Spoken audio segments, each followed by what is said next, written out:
We spend our entire lives languishing in a perpetual waiting room, don't we?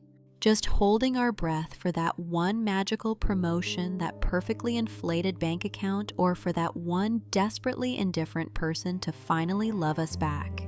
We are utterly convinced that on the other side of these arbitrary milestones lies some mythical realm of eternal peace. So we willingly mortgage our present, treating today as nothing more than a cheap down payment for an imaginary tomorrow. We whip our exhausted souls, promising ourselves that the glorious view from the summit will magically heal our bleeding feet. But let me ask you, haven't you been there? You finally claw your way to that desperately coveted peak, and the euphoric illusion of having it all evaporates in seconds, swiftly replaced by a suffocating hollow void. You realize, with a bitter taste in your mouth, that you were infinitely happier romanticizing the climb than you are standing on this barren, lonely rock. And what is your immediate response? Like a rat addicted to the wheel, you immediately look for a higher mountain, a more grandiose delusion to chase. Why, when we finally hold the very thing we begged the universe for, do we remain so dreadfully restless? Why is every achievement immediately shadowed by a profound emptiness? To answer this, we must put down the self-pity and look through the cold, clinical lens of biology. This is not a failure of your willpower, it is a feature of your hardware. Neuroscience calls it the dopamine reward prediction error. You naively think dopamine is the joy chemical. It is not. It is the molecule of unfulfilled desire and relentless craving. It spikes to trick you into moving, to chase the mirage. But the second you secure the prize, your brain registers there is nothing left to anticipate, and the dopamine plummets. That agonizing crash? That is the biological reality of your precious success. Evolutionarily speaking, this is brilliantly cruel. Picture our ancestors traversing the unforgiving wilderness. If a hominid killed a deer or found a moderately warm cave and thought, I have achieved my goals, I shall now rest in eternal gratitude, they would have been devoured by a saber-toothed tiger by Tuesday. Mother Nature did not select for the content and the peaceful, she selected for the chronically dissatisfied, the perpetually anxious, the ones who always demanded more. We are the direct descendants of those who could never, ever get enough. This rapid evaporation of satisfaction was our ultimate survival mechanism. Yet here you are, dragging this primal curse into a modern civilization, letting a mechanism designed to keep you from starving eat your soul alive. Once you accept this biological tragedy, it is time to face the mirror of ancient wisdom. The Greek Stoics diagnosed this pathetic condition with surgical precision. Epictetus, a man who rose from the chains of slavery to philosophical supremacy, handed us the ultimate reality check. Some things are in our control and others not. Your agony begins the exact moment you try to play God with things you cannot control. Think about your precious results. Are they truly yours? You can study until your eyes bleed, but the exam questions are written by a stranger. You can pour your absolute soul into loving someone, but their heart is a sovereign state that owes you nothing. You can meticulously plan a business empire, only to have a microscopic virus bankrupt you overnight. The outcome is an arrogant delusion, a cocktail of your effort violently mixed with the chaotic indifference of the universe. Stoicism warns that chaining your happiness to results is a voluntary ticket to hell. Instead, they demand you focus every ounce of your energy on the singular domain you actually own: your immediate actions, your attitude, your character, the process. If you fail spectacularly, but you maintained your dignity and did the work, you have already won. This is not a consolation prize for losers. It is the ultimate, untouchable sovereignty. Albert Camus echoes this in The Myth of Sisyphus. Condemned by the gods to push a massive boulder up a mountain only to watch it roll back down for eternity, Sisyphus is the ultimate mirror for our lives. We too constantly push the heavy rock of our daily obligations, yet Camus insists Sisyphus is the victor. Why? Because the moment he turns back down the mountain, fully aware of his absurd fate, yet putting his calloused shoulder to the stone anyway, he reclaims his existence. One must imagine Sisyphus happy, Camus wrote. It is the very act of pushing the boulder, devoid of any hope for a final victory, that elevates him from a victim to a god.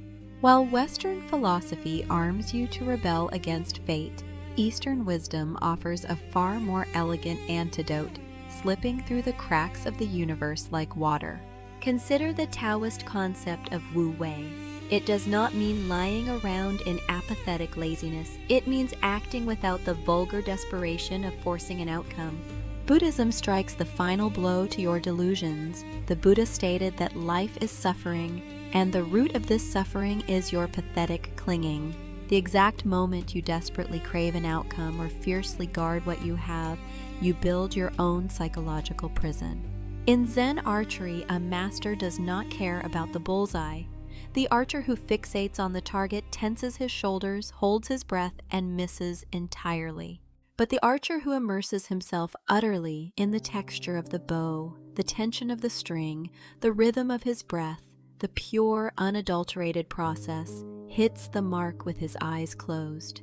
The arrow piercing the target is merely a trivial byproduct of a perfected process. Making the result your master is the ultimate spiritual failure. Even the pragmatic philosophy of Confucianism aligns here.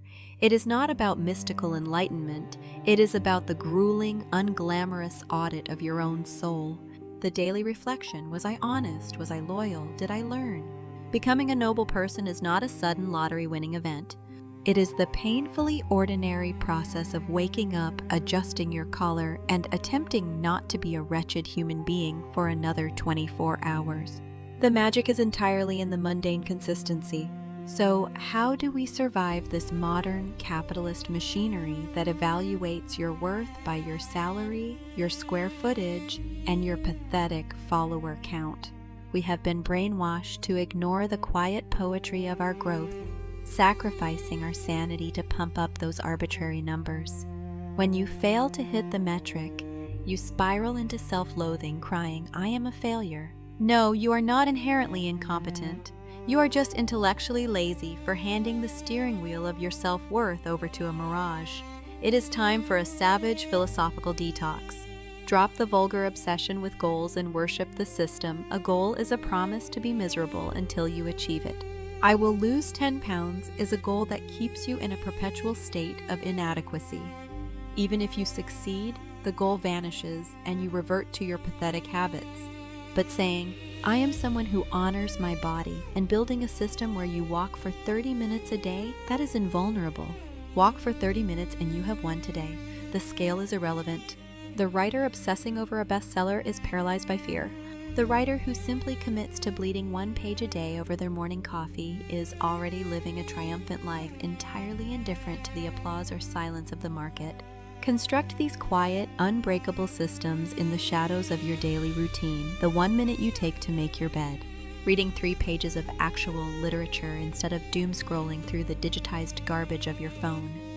The evening ritual of washing off the day's grime and forgiving yourself for your inevitable stumbles. These microscopic actions are your fortress against the chaotic whims of the world. This daily grinding of the soul is not glamorous. No one is going to throw you a parade for simply enduring gracefully. But remember this: true nobility is not wearing a gilded crown forged by other people's envy. It is found in the quiet, savage dignity of placing your feet on the ground, fully immersed in the present reality, and pushing your boulder with a smirk on your face. You are reborn in the friction of the process. Your value will never be captured in the sterile lines of a resume or the digital digits of a bank account. Your worth is the courage it took to try again, the grace you showed when you failed, and the calluses on your hands from tying your shoelaces one more time. The journey is not a waiting room for your life, it is the grand stage. Stop disrespecting the present by worrying about a future that does not even exist yet. Drop the luggage of your expectations, surrender to the beautiful machinery of your daily systems, and dance through the process. I will be here, cheering on your elegant rebellion. If you are still obsessing over the outcome of watching this video instead of appreciating the intellectual process we just shared, you have learned absolutely nothing. But if this bitter pill of truth finally cured your delusion, do not forget to subscribe, like, and hit the bell to continue this journey.